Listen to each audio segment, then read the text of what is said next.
अवाजी समातुन ताईं radio voice of Sindh London.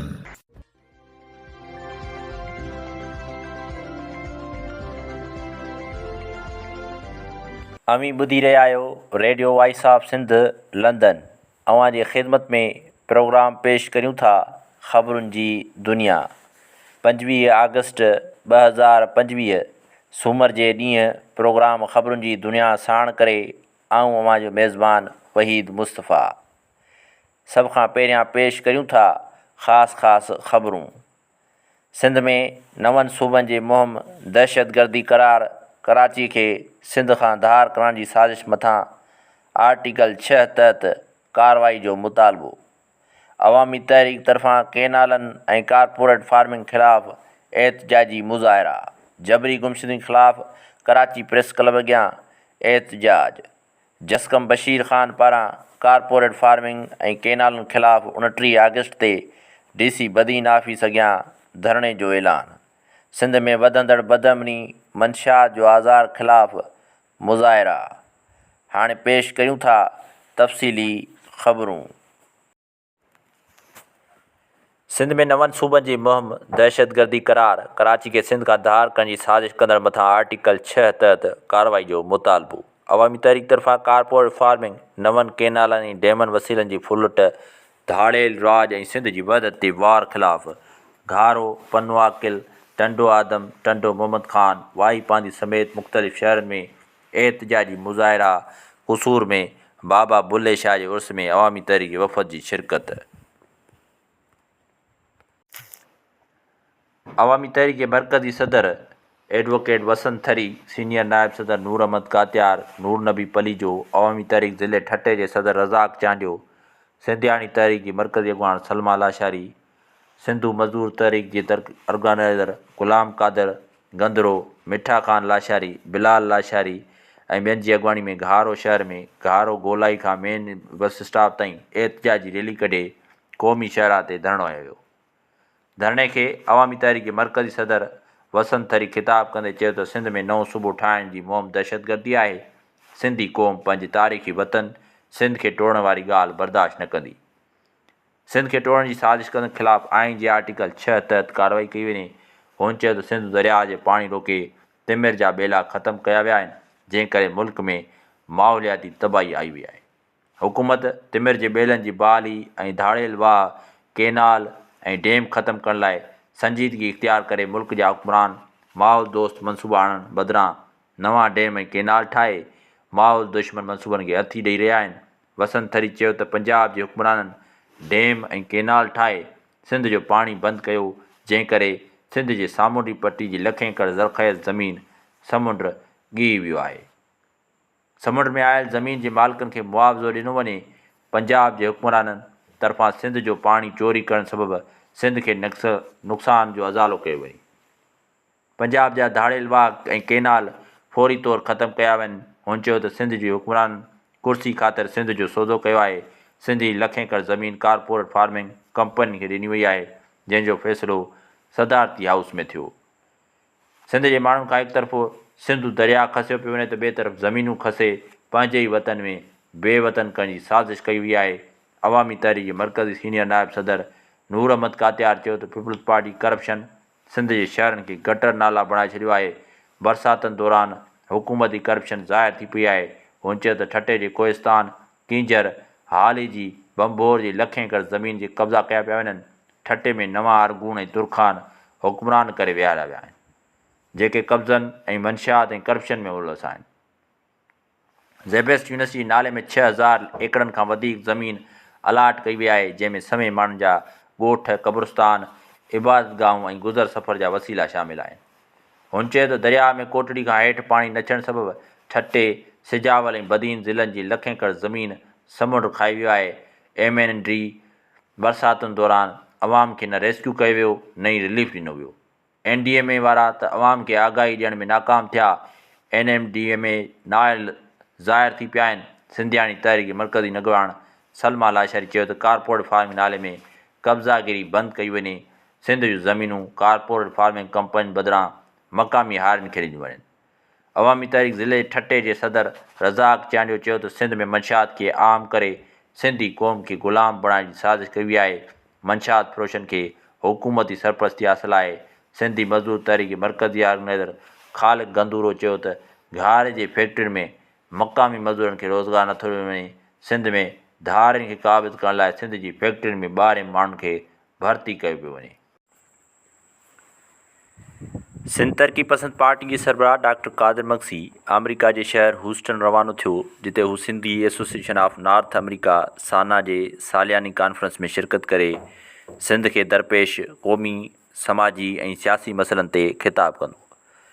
तरक़ी पसंद हाउस कासिमाबाद खां रवानगी महिल अॻवान ऐं कारकुन सां ॻाल्हाईंदे डॉक्टर कादिर मक्सी चयो त सिंध खे दरपेश सभिनी मसइलनि जो वाहिद ऐं हक़ीक़ी हल जमहूरियत में आहे। सिंध तरक़ी पसंद पार्टीअ जो मौक़िफ़ वाज़िह आहे त सिंध ख़िलाफ़ थींदड़ कंहिं बि साज़िश खे कामयाबु थियणु न ॾिनो वेंदो।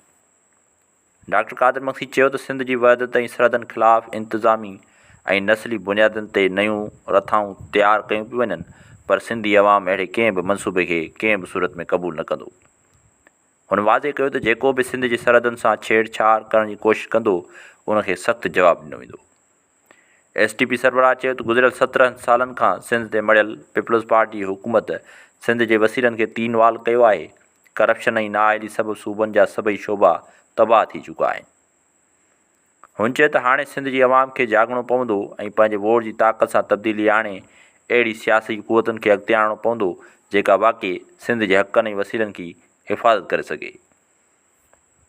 डॉक्टर कादिर मक्सी ज़ोर ॾींदे चयो त सिंध जो अवाम जेकॾहिं पंहिंजे मुस्तक़बिल खे महफ़ूज़ ॾिसणु चाहे थो त पंहिंजो वोट उन्हनि क़ौम परस्त पोरियत दोस्त ऐं सिंध दोस्त धुरियुनि खे ॾियणु घुरिजे जेके हक़ीक़ी माना में अवाम सां गॾु बीठल आहिनि, छो त रुॻो अहिड़ी सियासी तब्दीली सां सिंध जी अवाम खे जागीरदारी ऐं सरमाएदारी तबिके जी ग़ुलामी मां आजो कराए सघिजे थो। हुन चयो त मुल्क में नवनि इंतिज़ामी यूनिटुनि जे ठाहिण जा नारा असल में मुल्क खे गैर मुस्तहकम करण लाइ आहिनि। जेके माण्हू नवनि यूनिटुनि जा हामी आहिनि से मुल्क जी मईशत खे कमज़ोर करणु चाहिनि था। सिंध तरक़ी पसंद पार्टी अहिड़नि सभिनी साज़िशुनि खे रद्द करे थी ऐं जमहूरियत जे ज़रिए सिंध जी वहदत वसीलनि ऐं क़ौमी हक़नि जी हिफ़ाज़त लाइ पंहिंजी जदोजहद जारी रखंदी। कराची में सिंध यूनाइटेड स्टूडेंट फेडरेशन मर्कज़ तरफ़ां शहीद अर्ज़ मोहम्मद लहर ऐं शहीद ज़हीर अब्बास मेमण जी पहिरीं वरसी सचल ॻोठ बेनज़ीर लाइब्रेरी हाल में मल्हाई वई, जंहिंमें सिंध यूनाइटेड पार्टी मर्कज़ी सदर ज़ैद ज़ैन शाह ऐं ॿियनि मर्कज़ी अॻवाननि समेत SUP कराची डिवीज़न जे अॻवाननि ऐं मुख़्तलिफ़ क़ौमी कारकुननि प्रोग्राम में शिरकत कई। कारपोरेट फार्मिंग, धाड़ेल राज, नवनि केनालनि ऐं डेमनि वसीलनि जी फुलट क़बीलाई दहशतगर्दी ख़िलाफ़ अवामी तहरीक तरफ़ां मरकज़ी general secretary advocate Sajid Hussain Maisar, मरकज़ी अॻवान कादिर भुट्टो, सचल भट्टी, सिंधियाणी तहरीक अॻवान शमशाद बपड़, एडवोकेट रिहाना जतोई, अवामी तहरीक ज़िले सखर जे सदर अयाज़ कलवड़, मक़बूल राहूजो, मेहरान सुमरो, ज़ुल्फ़कार मीराणी, सर्वेज सिंधी ऐं ॿियनि जी अॻवानी में पन्नो आकिल प्रेस क्लब अॻियां बुख हड़ताल कई वई। बुख हड़ताल जो मक़सदु हिंदू नियाणियुनि खे अगवा करे मज़हब मटाए जबरी शादियूं करण जी मज़म्मत, नियाणियुनि जी अगवा में मुलस गुरू खे इबरतनाक सज़ा ॾियण जो मुतालबो पिणु कयो वियो। उन मौक़े ते ख़िताब कंदे अॻवाननि चयो त पीपल्स पार्टी सिंध में धाड़ेल राज खे हथी ॾिनी वई आहे। प्रिया कुमारी सालनि खां वठी धाड़ेलनि जी क़ैद में आहे, पर हुकूमत मासूम नियाणी खे बाजाब करण लाइ कख भञे बीणो नाहे कयो।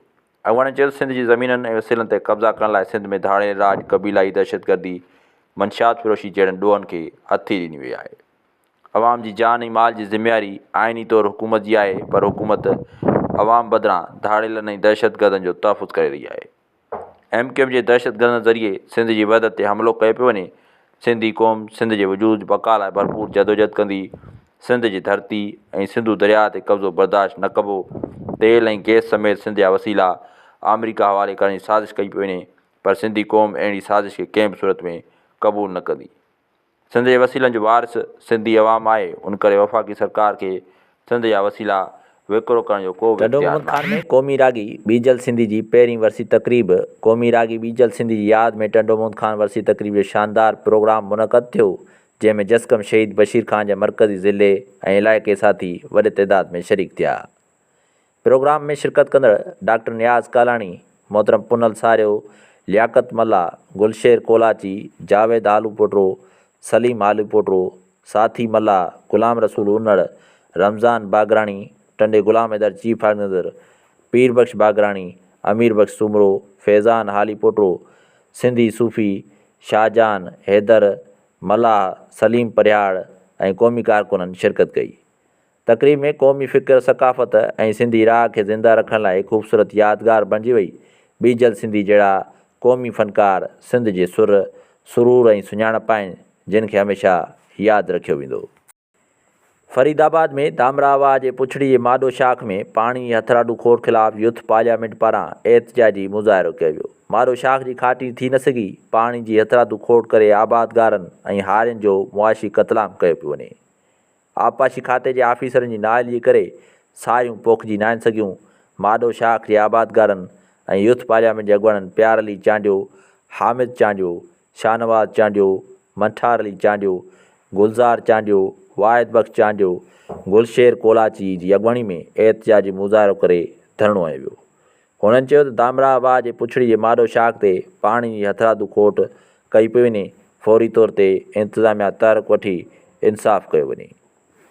जसकम शहीद बशीर ख़ान जी मरकज़ी क़यादत पारां सिंध में कारपोरेट फार्मिंग नाले ते ज़मीन ते वालार ऐं सिंधु दरिया मथां डेम हणण ख़िलाफ़ सख़्त एहतजाज जो ऐलान कयो वियो आहे। अॼु ऐवान साहब ज़िले बदीन में जसकम शहीद बशीर ख़ान जे मरकज़ी चीफ ऑर्गेनाइज़र डॉक्टर नियाज़ कालाणी, मोहतरम पुनल सारियो ऐं ज़िले बदीन जे चीफ ऑर्गेनाइज़र जावेद चांग, अमीर बख़्श सुमरो, गुलाम रसूल उनड़, जिसाब ज़िले बदीन जे सदर तनवीर कात्यार ऐं ॿिया ऐवान सहाफ़त में प्रेस कॉन्फ्रेंस कंदे डॉक्टर नियाज़ कालाणी चयो त सिंध जा समूरा वसीला सरकार अॻे नीलाम करे चुकी आहे। हाणे सिंध जी ज़मीन ते कब्ज़ा कया पिया वञनि, जेको सरकारी हुकुम असांखे कंहिं बि सूरत में क़बूल न आहे। अॻुवाणनि जो चवणो त सिंधु दरिया ते डेम हणण सिंध जी ज़िंदगी ऐं ज़राअत लाइ मौत जो पैगाम आहे, जंहिं ख़िलाफ़ु जसकम शहीद बशीर ख़ान जे कारकुननि ऐं सिंधी अवाम खे वॾी पैमाने ते एहतजाज लाइ रोडनि ते निकिरणो पवंदो। हुननि चयो त पंजाब केनाल तामीर करे रहियो आहे, असांखे वरी लाॻातार जदोजहद जा बुनियाद रखणा आहिनि। मरकज़ी क़यादत ऐलान कंदे चयो त 29 अगस्त ते बदीन में वॾे एहतजाजी धरणे जो इनक़ाद कयो वेंदो, जंहिंमें सिंध जी कुंड कुर्छ मां हज़ारे कारकुन ऐं अवाम शिरकत कंदी। हुन मौक़े ते अॻुवाणनि अवाम खे अपील कई त वॾे तइदाद में शिरकत करे सिंध जे वसीलनि ऐं हक़नि जे हिफ़ाज़त लाइ भरपूर आवाज़ बुलंद कयो वञे। जामशोर में बाअसर यूसी चेयरमैन तरफ़ां ॻोठ डहिराइण जी कोशिश, ॻोठाणनि तरफ़ां एहतजाज। बाअसर यूसी चेयरमैन लाल बख़्श काछेलो कूड़ा खाता ठहिराए बिला जवाज़ ॻोठ डहिराए रहियो आहे। असां सालनि खां पंहिंजी ज़मीन ते वेठल आहियूं, नोटिस वठी इंसाफ़ कयो वञे। ॻोठाणा जामशोर जे ॻोठ यार मोहम्मद काछेले जी रवासी ॻोठाणनि कादिर बख़्श काछेलो, गुलाम कादिर काछेलो, हाजी अली नवाज़, महरम काछेलो ऐं ॿियनि जामशोर डिस्ट्रिक्ट प्रेस क्लब जा पहुची दाईंदे चयो त यूसी रायलो चेयरमैन लाल बख़्श काछेलो कूड़ा खाता ठहिराए असांजो ॻोठ डहिराए रहियो आहे। असां सालनि खां वठी हिन ज़मीन ते वेठल आहियूं। लाल बख़्श काछेलो ज़िले इंतिज़ामिया खां रिश्वत ॾेई पंहिंजे ॾाॾे जे नाले ते कूड़ो खातो ठहिरायो आहे। संदसि ॾाॾो 1983 ईस्वीअ में गुज़ारे वियो, जंहिं त 1997 ईस्वीअ में हिन खे जेरो ॾेखारे कूड़ो खातो ठहिरायो वियो, जंहिं ते कोर्ट खेसि 10 घंटा ज़मीन ॾेई, पर उहो इंतिज़ामिया सां मिली करे 1.5 एकड़ खां मथे ज़मीन खणी रहियो आहे। ॻोठ जी ज़मीन ते कॾहिं बि गिराण न थींदी आहे, पर तंहिं हूंदे बि इंतिज़ामिया पैसा वठी इन खे ज़मीन ॾिनी आहे। असां हाई कोर्ट पिणु विया आहियूं, उते पिणु केस हलंदड़ आहे। असां हितां जा क़दीमी रवासी आहियूं, हाणे असांखे दरपदर कयो पियो वञे, असांजे घरनि में कहराम मतल आहे। हुन वसवारनि इख़्तियारनि खां मुतालबो कयो त नोटिस वठी साणु इंसाफ़ करे बाअसर यूसी चेयरमैन लाल बख़्श काछेले ख़िलाफ़ु कार्रवाई कई वञे। कंदकोट में भंगवार बिरादरी जे क़तल ऐं धकी कयल माण्हुनि जे इंसाफ़ लाइ प्रेस क्लब कराची अॻियां एहतजाजी मुज़ाहिरो कयो वियो, जंहिंमें अवामी वर्कर्स पार्टी कराची जे अॻुवाणनि मुतासिरनि सां ॿधी ऐं इंसाफ़ ॾियारण लाइ शरीक थिया। मुतासिरनि ॿुधायो त कंदकोट लॻे हिकु ॻोठ में संदनि कुटुंब ते हमिलो कयो वियो, जंहिंमें संदनि हिकु घर भाती खे क़तल, जंहिंसां 3 घर भाती धकी कया विया। एहतजाज कंदड़ जो चवणो त हू ग़रीब ऐं बेपोच हुजण सबबि पुलिस वाक़े जी सही तरीक़े सां जांच नथी करे, जॾहिं त जवाबदार धुर खेनि धमकाए ऐं हिसाए रही आहे। एहतजाज में शरीक अवामी वर्कर्स पार्टी जे जॉइंट सेक्रेटरी एडवोकेट फैज़ मलाणो, आगा जलील मुतासिर थियल ख़ानदान सां गॾिजी इंसाफ़ जी घुर कई। AW अॻुवान जे कंदकोट कशमोर ज़िले बदमनी ॾोहारियुनि हवाले कयो वियो आहे, जॾहिं त रियासत ग़रीब ऐं बेपोच माण्हुनि खे इंसाफ़ तोड़े तहफ़ुज़ ॾियण में नाकाब बणियल आहे। AWP कराची जे अॻुवाणनि चयो त सिंध में समाजी नाइंसाफ़ियूं वधी रहियूं आहिनि। इज़त जे नाले ते क़तल, कारोकारी, धाड़ा फुरूं ऐं बेपोच माण्हुनि सां ज़ुल्म उरूज ते पहुतल आहे, जॾहिं त पीपल्स पार्टी सिंध जी ग़रीब अवाम खे तहफ़ुज़ ॾियण में नाकाम वई आहे। तर्जा वॾेरा पीपल्स पार्टी में हुजण करे ग़रीबनि सां नाइंसाफ़ी उरूज ते करे रहिया आहिनि। सदन चवणो हो त कमज़ोर ऐं ग़रीबनि खे बाअसर धुरियुनि ऐं ॾुआरनि खे तहफ़ुज़ ॾियणु रियासत जी ज़िम्मेवारी आहे। पार्टी अॻुवाणनि मुतासिर धुर खे इंसाफ़ वठाइण में मददगार थियण जो जचन कयो। समाजी ॾोहनि में मुलवस बाअसर जागीरदार ऐं उन्हनि जा साथी ॾुआरी कटहरे में आंदा वञनि ऐं मुतासिर खाननि खे इंसाफ़ फ़राहम कयो वञे। जीअं सिंध महाज़, जीअं सिंध क़ौमी महाज़, जीअं सिंध मुतहदा महाज़ ज़िले ओभर तरफ़ां कराची प्रेस क्लब अॻियां क़ौमी कारकुन मोहसिन मक्सी समेत जबरी खंभे गुम कयल क़ौमी कारकुन जी आज़ादी लाइ एहतिजाजी मुज़ाहिरो कयो वियो। खैरपुर जे ॿिए सेक्शन थाणे जी हद में 9 ॾींहं अॻु अगवा थियल नारी ग़ुलाम फ़िज़ा उर्फ़ गुलनार नाइच जी बाज़ियाबी लाइ एहतिजाज मुज़ाहिरो कयो वियो। मुज़ाहिरे जी अॻुवाणी अब्दुल करीम नाइच, आसिफ़ नाइच, अल्ताफ़ नाइच, नज़ीर अली ॿिया करे रहिया हुआ। मुज़ाहिरीन चयो त कुझु ॾींहं अॻु जवाबदारनि यासीन अबड़ो, आरिफ़ अबड़ो पंहिंजे साथियुनि सां गॾिजी घर में दाख़िल थी असांजी नारी ग़ुलाम फ़िज़ा उर्फ़ गुलनार खे हथियारनि जे ज़ोर ते अगवा करे ज़ुल्म कयो आहे। जवाबदार धुर कूड़ा ड्रामा रचाए असां मथां केस दाख़िल कराइणु चाहिनि था। उन्हनि खे बाअसर माण्हुनि जी सपोर्ट आहे। अगवा कयल नारी बाजियाब कराए पखेड़ियल बेचैनी ख़तमु कई वञे। जामशोरो डिस्ट्रिक्ट हेडक्वार्टर इस्पताल कोटड़ी में सिहत जी सहूलियतुनि जी खोट ख़िलाफ़ शहरी सियासी समाजी धुरियूं एहतिजाज बणियल आहिनि। उते ॿिए पासे इस्पताल जे MS डॉक्टर बरकत लिगारी तरफ़ां सोशल मीडिया ते हथियारनि जी निमाइश, फुल ऐं हाफ़ फ्राए जूं धमकियूं ॾियण ते शहरी सख़्तु कावड़ जो इज़हार कनि पिया। मरीज़नि खे इलाज जूं सहूलियतूं, बुनियादी सहूलियतूं न फ़राहम करण ते शहरी ऐं सियासी समाजी धुरियुनि पारां इस्पताल इंतिज़ामिया ख़िलाफ़ एहतिजाज जारी रखियो आहे। उन दौरान MS डॉक्टर बरकत लिगारी सोशल मीडिया ते पोस्टूं कंदे लिखियो त जेकर सिहत खाते जो सूबाई वज़ीर ऐं सेक्रेटरी हुकुम ॾियनि त आउं रोज़ु 1-2 फुल फ्राए ऐं 3-4 हाफ़ फ्राए करियां। जंहिं त हिकु ॿी पोस्ट में हथियारनि जी निमाइश पिणु कई वई। MS जे अहिड़े रवैये ऐं धमकियुनि ते शहरी सख़्तु कावड़ जो इज़हार कनि पिया।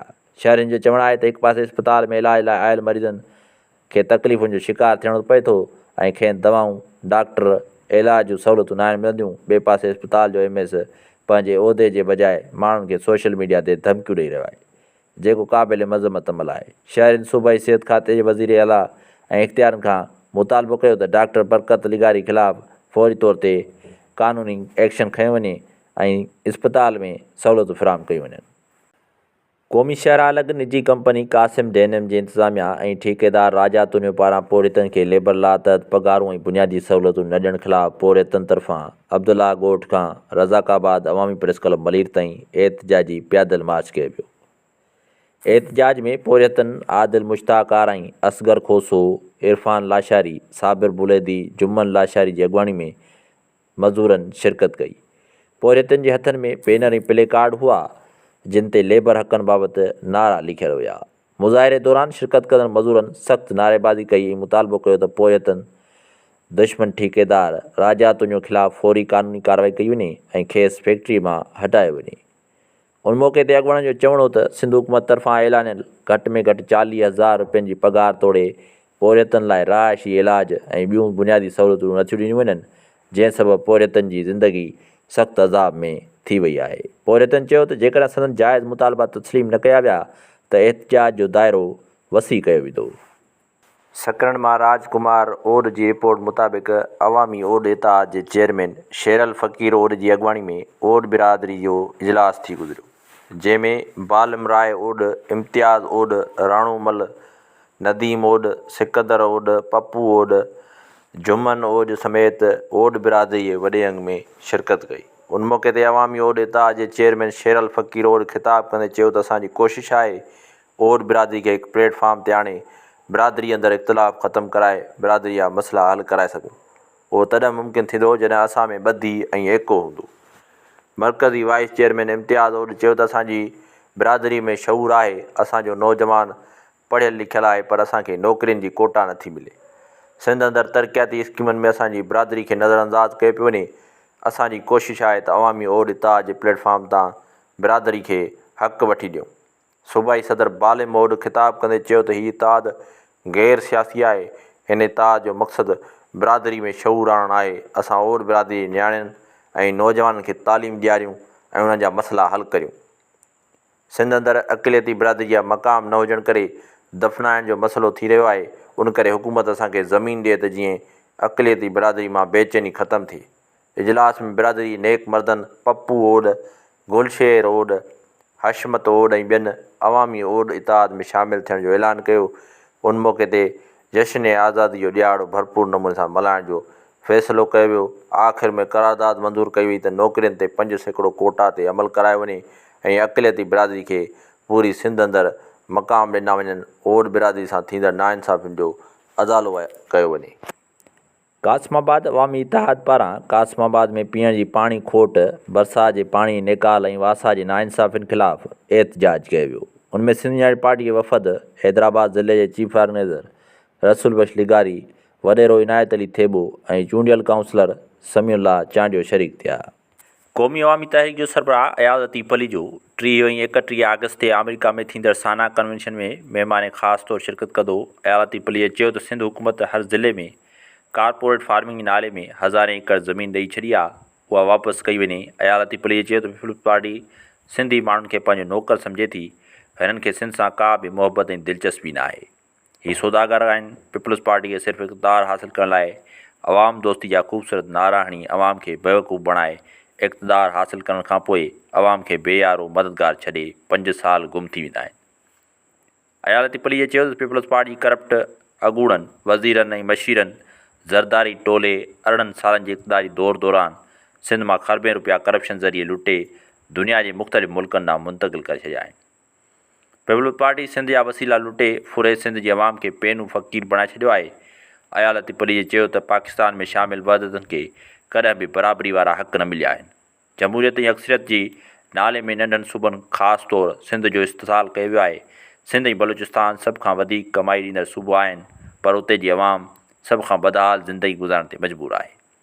जितां तेल ऐं गैस निकिरे थो, उते जा ॻोठ ऐं भरपासे जा लखे माण्हू गैस जी बुनियादी सहूलियत खां महरूम आहिनि। पीअण जो साफ़ु पाणी न आहे, रोड न आहिनि, सिहत न आहे, स्कूल ऐं तालीम तबाह बणियल आहे। सिंध ऐं बलूचिस्तान जे अवाम खे तरक़ी खां बिल्कुलु महरूम रखियो वियो आहे। अयाज़ती पलीअ चयो त असीं बराबरी वारी जमहूरियत चाहियूं था, जंहिंमें बराबरी वारा हक़ हुजनि, वसीलनि ते इख़्तियार हुजनि, नौकरियूं हुजनि, सिहत, तालीम ऐं बुनियादी सहूलियतूं मिलनि। अफ़सोस आहे जो असां वटि बुनियादी हक़ सिर्फ़ु अमीर तबिके जा मञिया वञनि था। गुरबत ऐं बदहाली पोड़त अवाम जो मुक़दर बणायो वियो आहे। अयाज़ती पलीअ चयो त सिंध में कुदरती तफ़री मागनि हुकूमत जे लातालगी ऐं करप्शन जो शिकार आहिनि। कुदरती माग सहूलियतूं ऐं ख़ूबसूरती लाइ अरबें रुपया हड़प करण बावजूदु का सहूलियत मौजूदु न आहे। रोड न आहिनि, जंहिं करे सिंध जी बेमिसाल तफ़री माग खे दुनिया ॾिसी न सघी आहे ऐं सिंध जा माण्हू वञी नथा सघनि। सिंध में सियाहत खाते नाले मातर आहे। करप्शन त फ़ाल आहे, पर अमली तौरु कम लाइ गैर फ़ाल आहे। कींजर, कोहिस्तान, कारूंजर, गोरख, रनिंगकोट समेत केतिरा ई अहिड़ा मक़ाम आहिनि जिते तफ़री सहूलियतूं फ़राहम करण सां लखें सियाह सिंध में अची सघनि था, जंहिंसां मक़ामी माण्हू खे रोज़गार मिलंदो ऐं दुनिया सिंध जी कुदरती हुसन खे ॾिसी सघंदी। अयाज़ती पलीअ चयो त सिंध हुकूमत तफ़री मागनि खे फ़ाल करे सियाहनि जी आमद लाइ सहूलियतूं फ़राहम कयूं वञनि।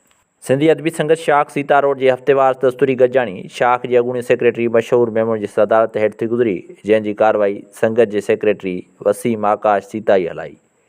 गॾिजाणी में शिरकत कंदड़ साईं कमरबान, मसूद रिंद, आजिज़ फ़हीम सीताई, मुनवर मल्ला सीताई, घायल गुलाम मुस्तफ़ा सोलंकी, सुलेमान सुमरो, मोर सीताई, वकार सोलंकी, वसीम आकाश, मशहूर मेमून ऐं अनवर सीताई शिरकत करे पंहिंजे नक़ूर तख़लीक़ूं पेश कयूं, जंहिं ते शरीक दोस्तनि तनक़ीदी ऐं इस्लाही राया पिणु ॾिना। जंहिं त गॾिजाणी जे आख़िर में शाख जे सेक्रेटरी वसीम आकाश सीताई प्रिया कुमारी जी बाज़ियाबी ऐं सिंधु दरिया मां गैरक़ानूनी केनाल करण ख़िलाफ़ु करारदाद पेश कई, जेका पिणु अक्सरियती राय सां मंज़ूर कई वई। सिंधियन नेशनल कांग्रेस मर्कज़ पारां सिंध अंदरि वधंदड़ बदअमनी, अॻवाउनि, जबरी मज़हब मटाइण ऐं क़बीलाई जहिड़नि ख़िलाफ़ु 30 अगस्त ते सखर में सिंध अमन मार्च कयो वेंदो, जंहिंमें समूरनि बाशऊर ऐं सिंध दोस्त साथियुनि खे शिरकत जी दावत ॾिनी वई। टंडो गुलाम अली में शहरनि ऐं भरपासे जे ॻोठाणनि जी पुलिस जी ज़्यादतियुनि ऐं सरेआम मंशात विकिरो थियण ख़िलाफ़ु प्रेस क्लब अॻियां एहतजाजी मुज़ाहिरो कयो वियो। उन मौक़े ते अॻवणनि साबिर रिंद, फ़हीम तारिक रिंद ऐं ॿियनि मीडिया वॾो दाईंदे चयो त टंडो गुलाम अली थाणे जी हद में पुलिस जी सरबराही में सरेआम मंशात जो विकिरो थी रहियो आहे। मंशात नौजवान नस्ल खे गिड़काईंदो पियो वञे। हिननि एसएसपी पदीन, DIG हैदराबाद, IG सिंध ऐं आला इख़्तियारनि खां मुतालबो कयो त टंडो गुलाम अली ऐं भरपासे जे ॻोठाणनि में मंशात बंदि कराई वञे SHO टंडो गुलाम अली ऐं check post incharge Mir Khan Rind Qurban Lund खे हटाए नौजवाननि खे आइस समेत ॿी मंशा जे ज़हर खां बचायो वञे। वाराए बक़ा इंसान फोरम तरफ़ां शहर में वधंदड़ बदअमनी, मंशात, आइस, हीरोइन ऐं शहर में मांडलियुनि ऐं दुकाननि ते विकिरो थींदड़ नशियावर सुपारियुनि ख़िलाफ़ हुकूक इताद जे आफ़ीस खां रैली कढे फाज़िल राव चौक ते एहतजाजी मुज़ाहिरो करे सख़्त नारेबाज़ी कई वई। मुज़ाहिरीन में शहरियुनि ऐं कारोबार शख़्सियतुनि मंशात ऐं आइस जे विकिरे ख़िलाफ़ सख़्त एहतजाज कंदे दाईंदे चयो त फौरी तौर ते मंशात जो ख़ात्मो आणे शहर में वधंदड़ बदअमनी खे ख़तमु कयो वञे। हीअ असीं अवां जी ख़िदमत में पेश करे रहिया हुआसीं प्रोग्राम ख़बरुनि जी दुनिया। प्रोग्राम ख़बरुनि जी दुनिया पंहिंजे वक़्त जी पुॼाणी ते पहुचे थो। पंहिंजे मेज़बान वहीद मुस्तफ़ा खे ॾींदा इजाज़त। सदाईं गॾु। अवां जी समातुनि ताईं radio voice of Sindh London